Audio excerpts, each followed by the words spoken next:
Le droit de responsabilité se fonde sur le principe selon lequel le dommage causé à une personne oblige son auteur à le réparer. Il s'agit d'abord d'un principe de bon sens mais également d'un principe juridique que le retour faisant l'ensemble du système juridique que partout le législateur a mis à la charge de l'auteur du dommage.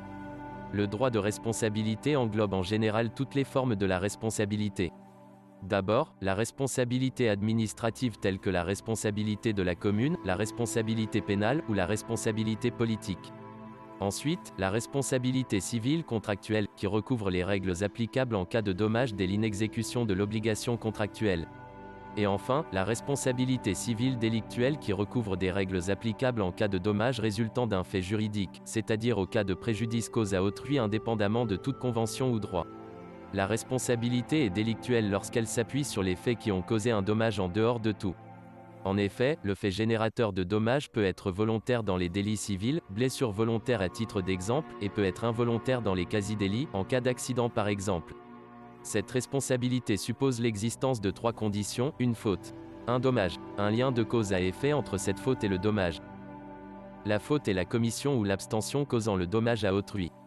Elle doit être prouvée par la victime qui demande la réparation du dommage. Les fautes de commission sont constituées par une action positive physique ou morale, par exemple, frapper quelqu'un. Les fautes d'omission concernent le fait de s'abstenir à empêcher un dommage à autrui, par exemple, le fait de s'abstenir de porter secours à une personne en danger. La faute peut être intentionnelle dans son auteur du dommage ayant la volonté de la causer comme elle peut être non intentionnelle. La faute d'imprudence ou de négligence consiste à ne pas avoir prévu qu'un acte ou une omission pouvait provoquer un dommage de même. Aussi, la faute peut résulter de l'usage abusif d'un droit tel que le droit de la priorité. Pour qu'il est responsable, il faut qu'une personne se plaigne d'un préjudice dont elle a subi. Le dommage peut être matériel ou moral. Il est matériel lorsqu'il porte atteinte à une valeur patrimoniale, c'est-à-dire des structures d'objets corporels. Par contre, le dommage moral est un dommage extra-patrimonial qui n'entraîna pas une diminution du patrimoine, c'est le cas d'une atteinte d'un honneur ou à la vie privée d'une personne.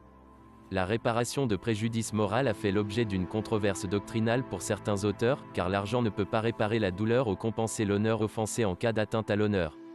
Pour être réparable, le préjudice doit être, d'abord certain, c'est-à-dire, le dommage doit être prouvé. Ainsi, un préjudice éventuel n'est pas réparable. Ensuite personnel, c'est-à-dire, seul celui qui a personnellement souffert du dommage est recouvrable à en demander réparation. Ce principe n'empêche pas les représentants des mineurs et de malades mentaux incapables d'ester en justice de réclamer les dommages et intérêts en leur nom ou pour leur compte.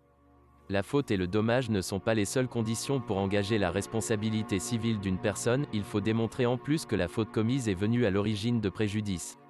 C'est le rapport de cause à effet que l'on demande lien de causalité ou plus brièvement causalité.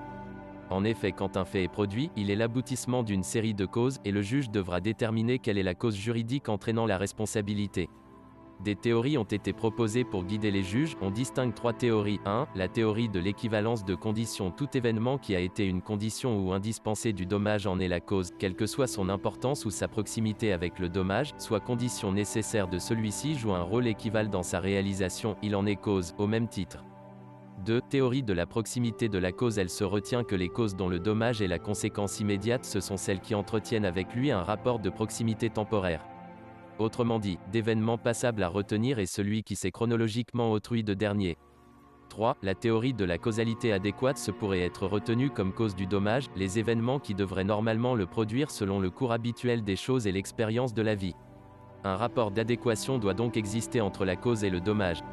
Cette théorie qui semble conforme aux besoins a cependant moins d'audience que les autres. Il y a 3 types de responsabilité civile délictuelle. D'abord, la responsabilité du fait personnel, qui se fonde sur un principe universel qui est la réparation des dommages causés.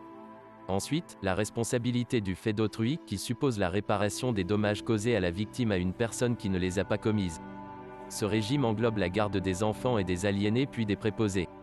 Enfin, la responsabilité du fait des choses qui précise que le fait fautif de l'homme qui est générateur de responsabilité civile, mais également le fait des choses peut également engager la responsabilité de ceux qui ont autorité sur elles, comme au cas de dommages causés par un animal, ou par un bâtiment.